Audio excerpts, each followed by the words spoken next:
मनोज तिवारी जी, रिंकिया के पापा जी की बात कर रहे हैं। चलिए ठीक है। तो श्री मनोज तिवारी के आने से भाई वो अपने दल का प्रचार के लिए आए थे बेचारे।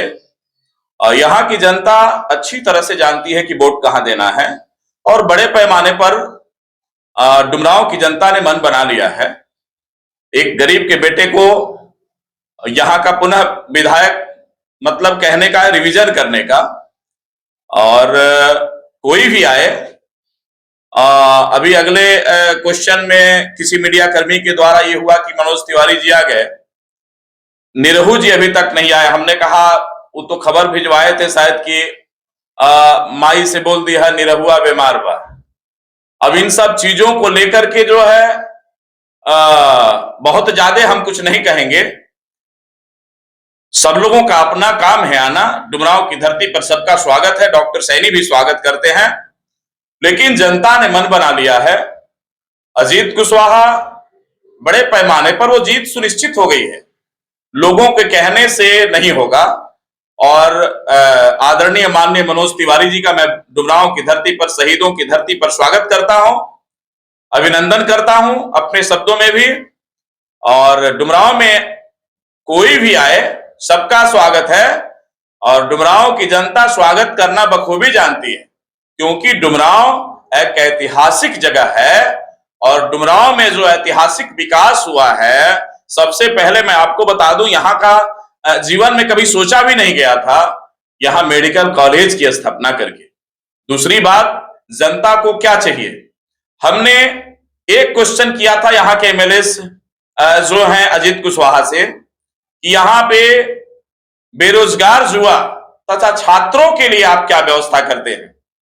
क्या कहते हैं, दो ही मुद्दा मैंने क्वेश्चन के रूप में पूछा था कि आप माननीय विधायक हैं, तो उन्होंने कहा कि सर छात्रों को, जो गरीब तबके के लोग हैं जो यहाँ स्थानीय तौर पर रह करके पढ़ाई करने की कोशिश करते हैं, लाइब्रेरीज खोल करके मैं इन लोगों के लिए जरूर और निश्चित तौर पर जो है व्यवस्था करूंगा।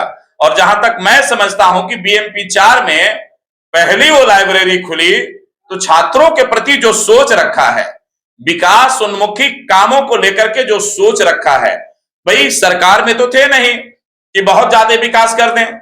आप लोगों ने देखा कि हर वक्त जो है विधानसभा में क्या कहते हैं, हमेशा अगर क्वेश्चन करने का कोई काम किया है विधायक के रूप में, तो वो श्री अजीत कुशवाहा जी रहे हैं।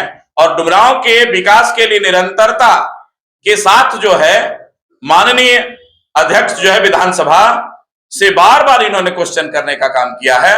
इसलिए बहुत ज्यादा आने जाने से किसी को बहुत ज्यादा अंतर नहीं पड़ता है। और मैं आने वाले समय में जो भी माननीय नेता आए, डुमरांव की धरती और डुमरांव के लोगों से मैं अपील करता हूं कि जो आगंतुक आता है उसका स्वागत करना मेरा धर्म और कर्तव्य बनता है, क्योंकि मेहमान भगवान का दूसरा रूप होता है। इसलिए श्री मनोज तिवारी जी, अब रही बात, आपने कहा कि हमला, आपने देखा एक सुनियोजित साजिश के तहत दलितों के ऊपर अत्याचार करने वाले लोग अत्याचार भी करते हैं और चोर डकैत कह करके मुकदमा भी लदवाते हैं।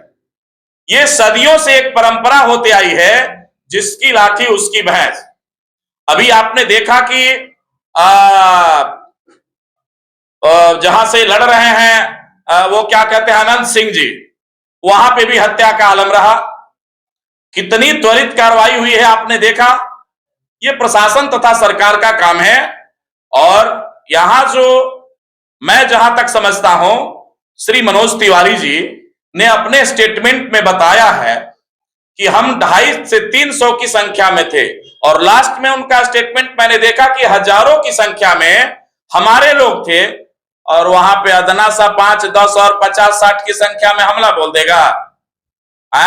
ये तो महारों की बात है कि भाई 500 महारों ने 25,000 जो है पेशवाओं को काट दिया। ऐसा तो नहीं है। बिहार की लॉ एंड ऑर्डर की स्थिति जो भी हो, सामाजिक तौर पर संवैधानिक जानकारी जब से बाबा साहब अंबेडकर ने दिया है, गरीब तबके के बच्चे जो संविधान को मानने वाले हैं, निश्चित तौर पर वो कभी गलती नहीं करते हैं।